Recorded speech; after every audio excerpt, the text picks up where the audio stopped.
El sol que da de lleno sobre el aeropuerto militar de Roswell ha protegido los numerosos secretos de esta base, empezando por el bombardero que llevó la destrucción atómica a Hiroshima, conservado durante largo tiempo en los hangares de Roswell. La seguridad militar es un hecho vital. Hemos constatado que además de los soldados, también bomberos trabajaron en los lugares del desastre.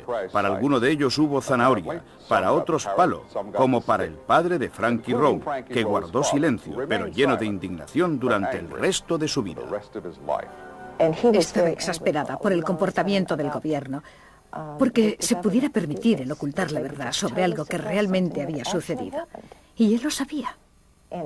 Sus ojos habían visto esos seres.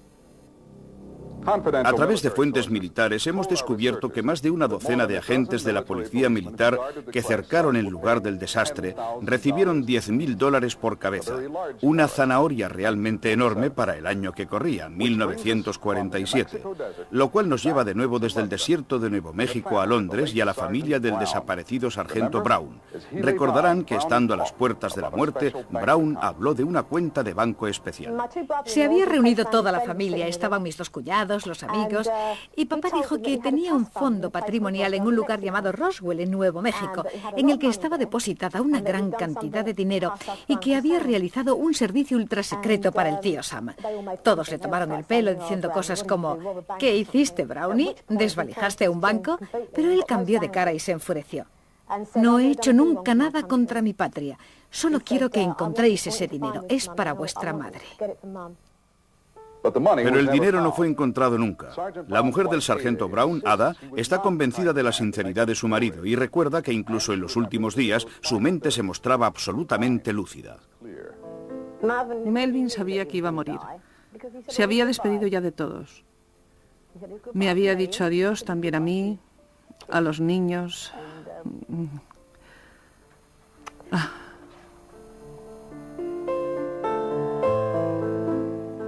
En lugar de dinero, el sargento Brown recibió una placa y una carta genérica de encomio firmada por el presidente Reagan. Mi padre merecía algo más. No fui capaz de resignarme. La mención llegó cuando hacía ya un año que papá había muerto. ¿Sabe lo que tendría que haber dicho? Sentimos enormemente haber hecho sufrir a su padre. Al menos eso. Y quizá entonces habría echado tierra sobre el asunto. Esto es lo que quiero. Que esos admitan que sí, que sucedió realmente. Nos duele que su padre haya tenido que guardar el secreto durante todos estos años y que no haya muerto en paz. Sentimos que ni tan siquiera en el lecho de muerte haya tenido la posibilidad de superar el drama y el miedo por no poder decir la verdad sobre lo que sucedió en ese lugar, en Nuevo México. Pero quienes realmente me enfurecen son gente como ese Phillips Klass, que aparece en televisión y dice que era un globo sonda. ¿Qué creen? ¿Que mi padre estaba loco?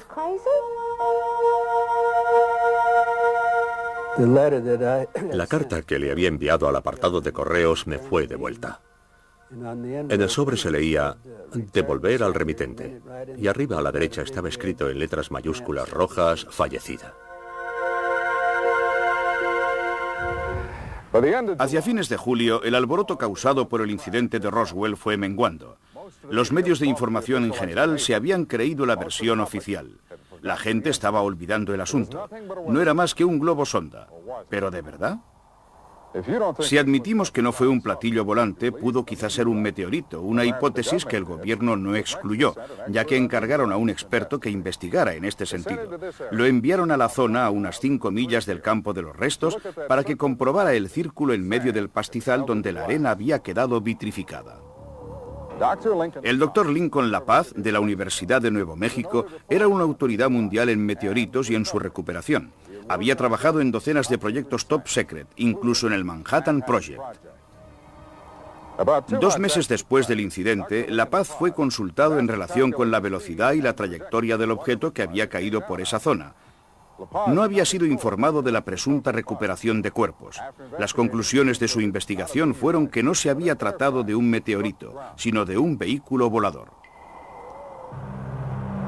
Por el calor y la velocidad, el doctor estaba convencido de que no se trataba de un objeto procedente de la Tierra. Por el contrario, debía ser una sonda con tripulación y de otro planeta. La palabra clave aquí es convencido. En efecto, un año después, el doctor La Paz no había cambiado de opinión, ateniéndonos a las declaraciones del exagente de los servicios Luis Riquet, que habló con él en septiembre de 1948. Si se admite que el objeto recuperado era un globo meteorológico, ¿por qué 2 meses después el gobierno continuaba con las investigaciones? El objeto mostrado a la prensa por el general estaba, sí, maltrecho, pero casi intacto. Y sin embargo, los restos se encontraban diseminados a lo largo de más de 1 kilómetro en medio del desierto. ¿Los restos de qué? ¿Cómo habría podido un veterano con la experiencia del mayor Jesse Marcel no reconocer un globo aerostático? Cuando volvió de Fort Worth, el mayor Marcel se encontró con un agente de los servicios que había redactado un informe sobre todo lo sucedido en Roswell. Marcel le pidió una copia, pero le fue negada. De hecho, el informe estaba clasificado. Marcel, que era de grado más alto, insistió, pero el agente respondió escuetamente que si tenía algún problema podía dirigirse a Washington. Un último pero no menos importante interrogante. ¿Por qué las amenazas, la corrupción y los juramentos para mantener en secreto un globo meteorológico mostrado ya a los fotógrafos?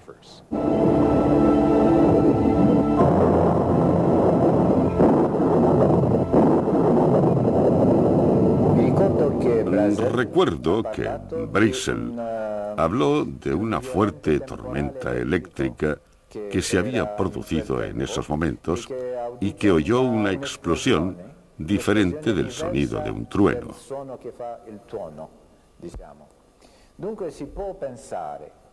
Por consiguiente, se puede pensar que el ovni fue alcanzado por un rayo, el cual le produjo una avería. Quizá así podamos explicar los fragmentos hallados en el campo de Brazel, ¿no?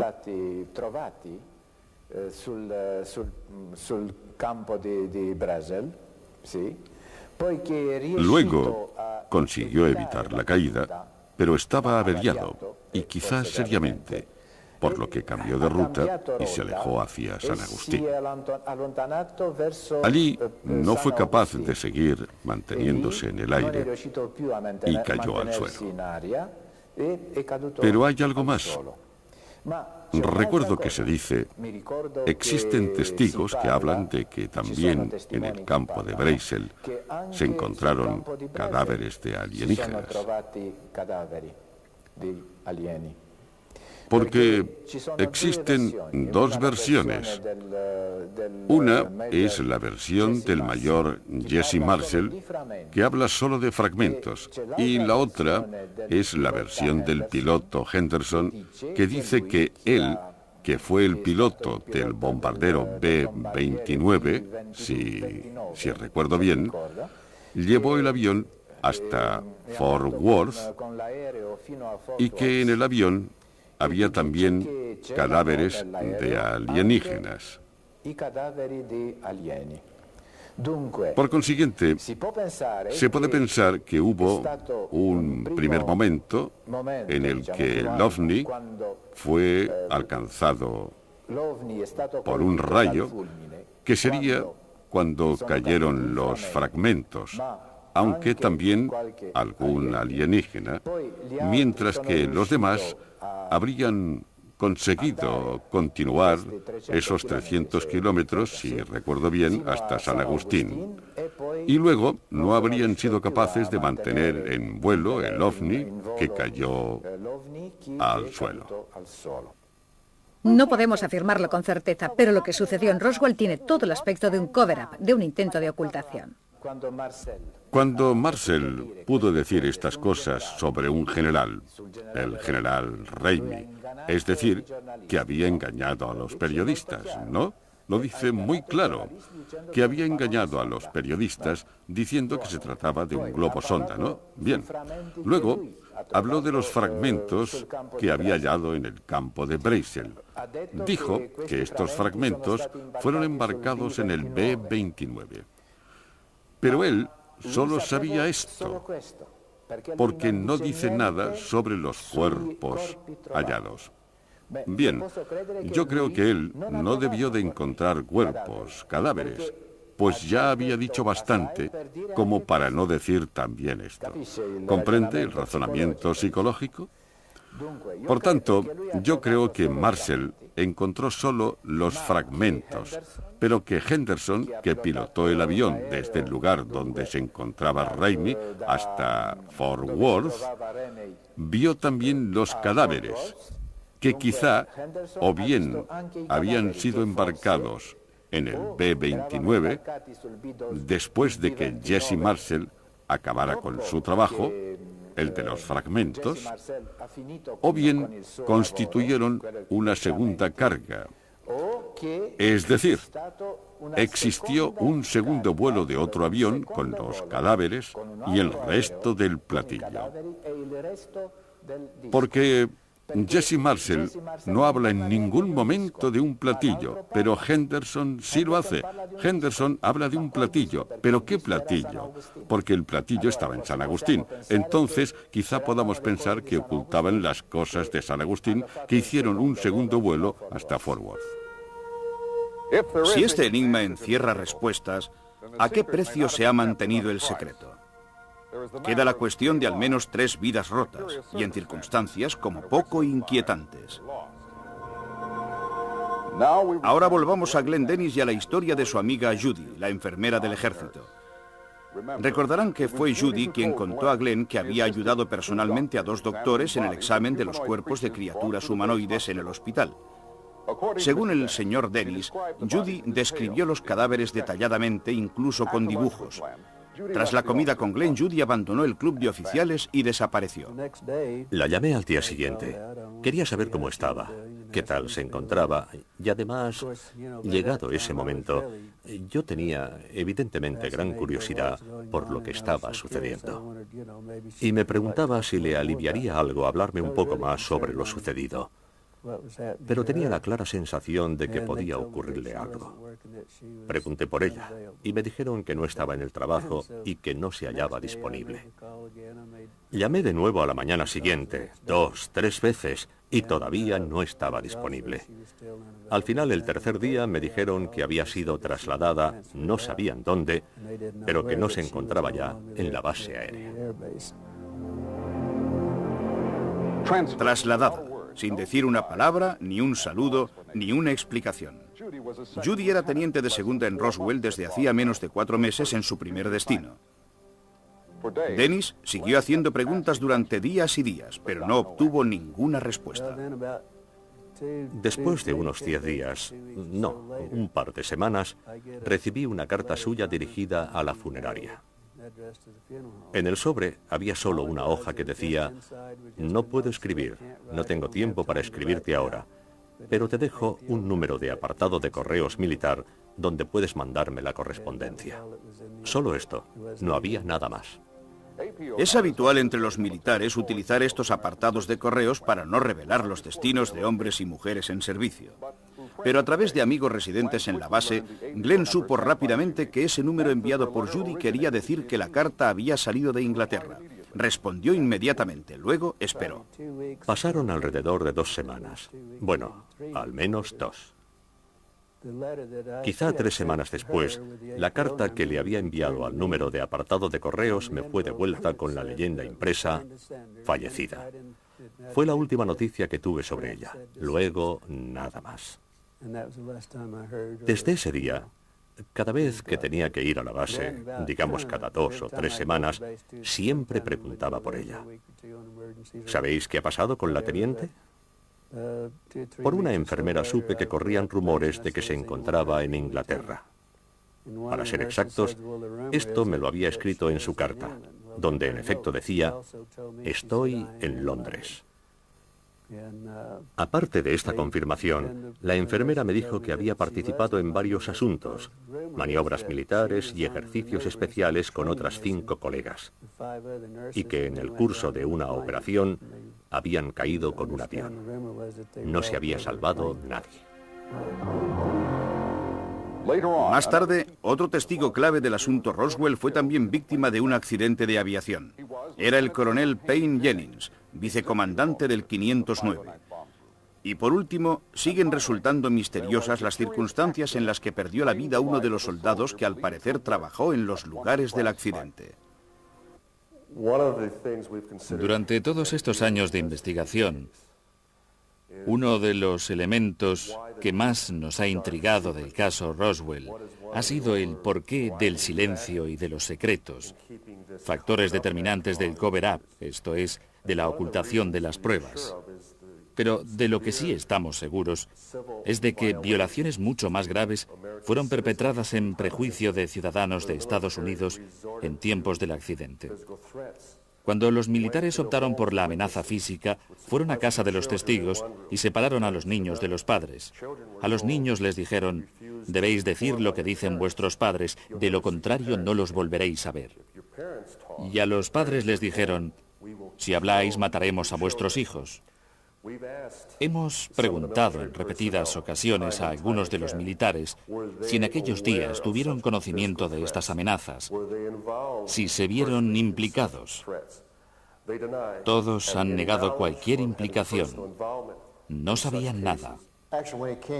Cuando mi padre volvió de Fort Worth, después del transporte aéreo de los materiales, nos dio a mi madre y a mí instrucciones muy concretas.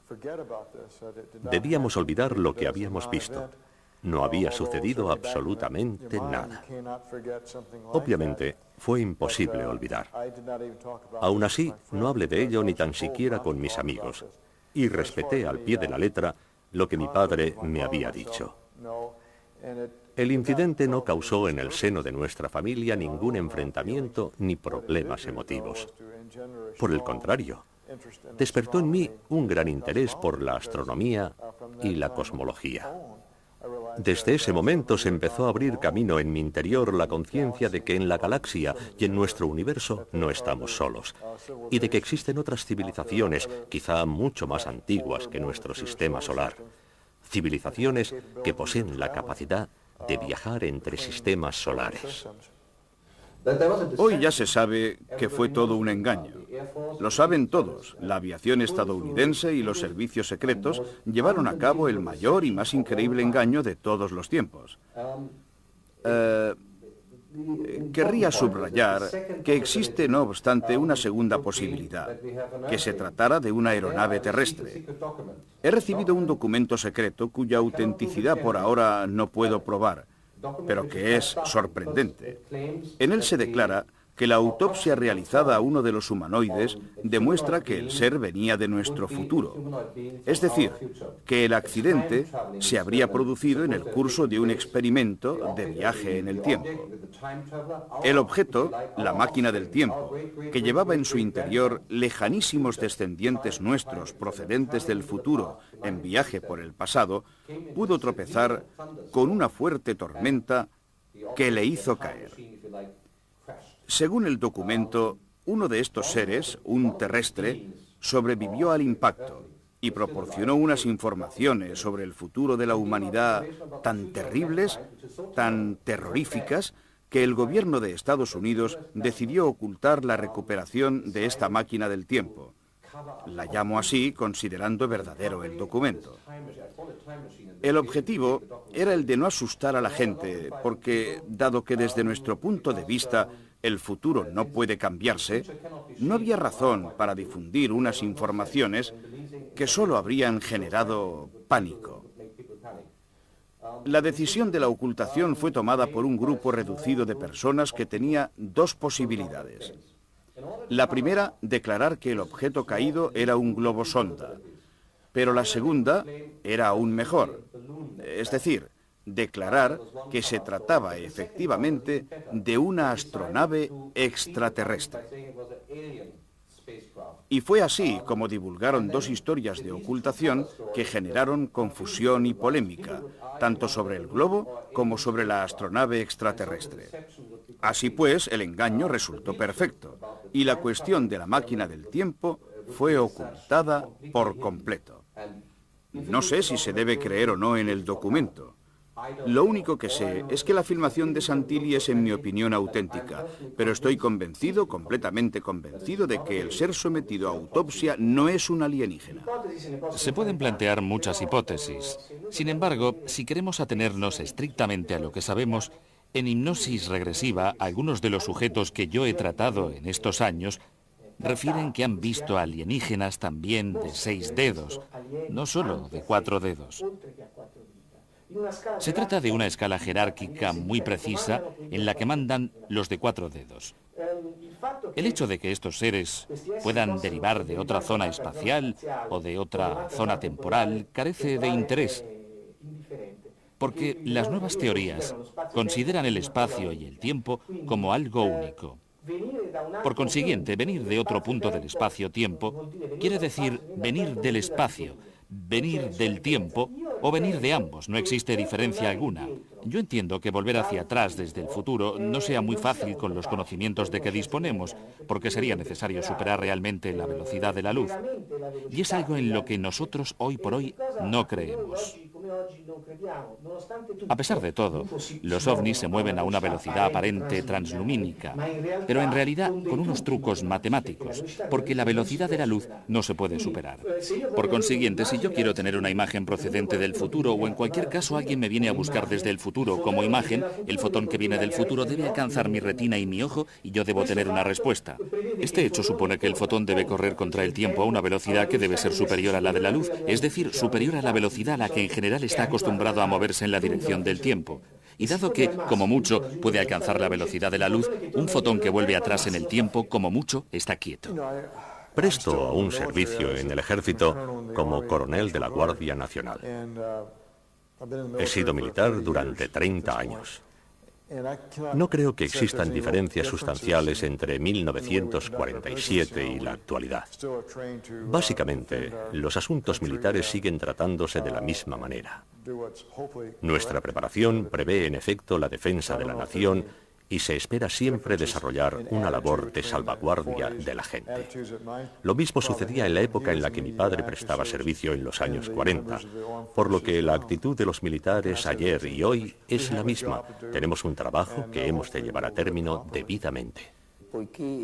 Dado que la cuestión ufológica se ha limitado fundamentalmente a los sectores dirigentes de muy alto nivel, no solo en Estados Unidos, sino en el mundo en general, es obvio que la cuestión haya pasado luego a ser competencia de determinados individuos que inicialmente estuvieron en contacto con esta realidad.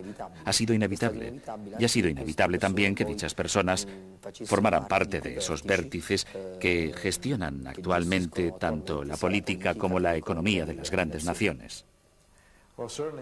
Sin duda, mi padre realizaba misiones secretas de las que no podía hablar libremente, ni tan siquiera con su familia.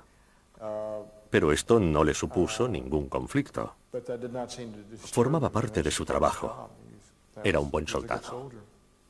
Si hubiese sido un científico de los que formaron parte de esta comisión, habría sido una persona mentalizada para defender ciertos intereses, los del Estado, por lo que me habría comportado como se comportaron los demás en realidad. Ya que ellos defienden los intereses, digamos, de una élite que es la del poder constituido. El accidente de Roswell. A pesar de años de investigación, centenares de interrogantes siguen sin tener respuesta. No hemos querido exponer una opinión sobre los hechos de Roswell, sino solo presentar los elementos y los testimonios disponibles en la actualidad. El veredicto le corresponde a usted. En algún sitio está escondida la prueba tangible, un pedazo de metal, un fragmento de tejido o un testigo definitivo. Queremos agradecer la valentía de quienes han querido aparecer en este reportaje de investigación y han hablado.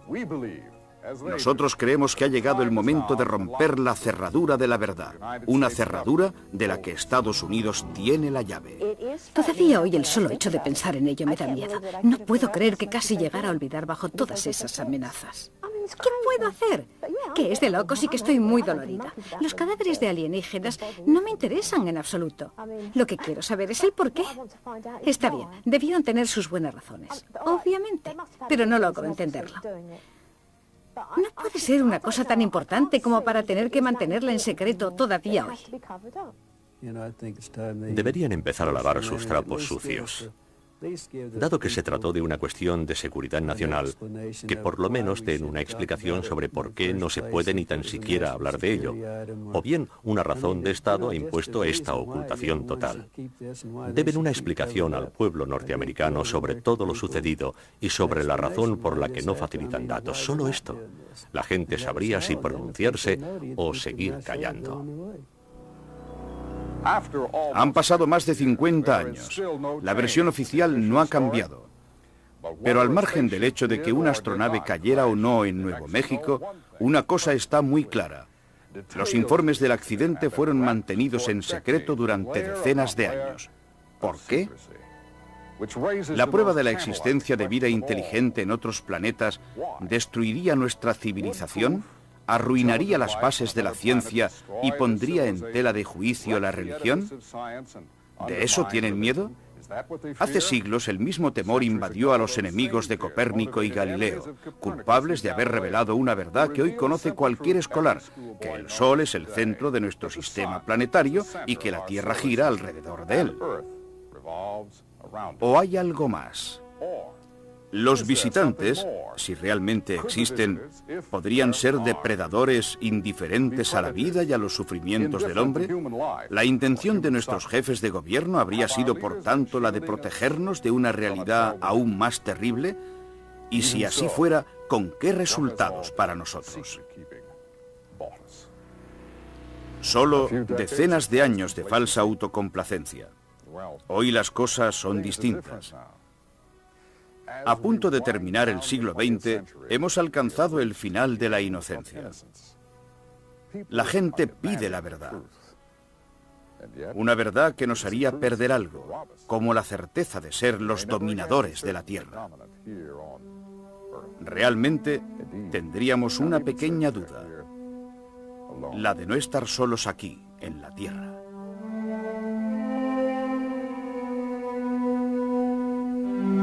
Según el sociólogo e investigador aeroespacial Roberto Pinotti, el único italiano que en 1991 investigó in situ los hechos de Roswell, una apremiante evidencia testimonial y documental ha transformado hoy lo que inicialmente parecía un mito en una serie concreta de datos y hechos cada vez más coherentes y unívocos. Todos ellos indicadores, por un lado, de la realidad del suceso y, por otro, de los esfuerzos del gobierno estadounidense por ocultarlo en nombre de cuestiones de orden público.